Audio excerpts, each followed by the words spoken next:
Hello, traders. FX Pip Collector here. Today is Tuesday, August 12th, and this is my analysis for the Euro US dollar, and I'm on the 4-hour time frame to start with. So today is CPI inflation data for the US, definitely a really big news event. Now, like I've been saying the last couple of days, this looks like the end of a correction on the daily, and if it is, it will go up and take out both of these swing highs. Now, it could possibly turn into more of a complex pattern on the daily, more of a complex correction on the daily, but as of right now, I'm trading this like this potentially is the end of a correction. And if that's true, this move down we're currently in likely is just a pullback to the last wave up.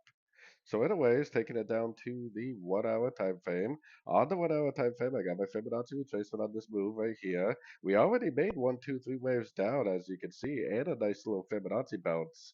The only problem is this move up is not really that impulsive yet.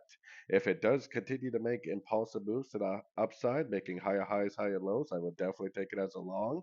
To me, this looks like a potential A, B, C correction. It's very, very overlapping. Also, which makes me think that it is a potential ABC, and that today's news is potentially going to be bearish dollar, maybe bullish dollar pairs. So, anyways, don't forget to check out my website, link down here in the corner. And as always, thank you for watching and happy trading.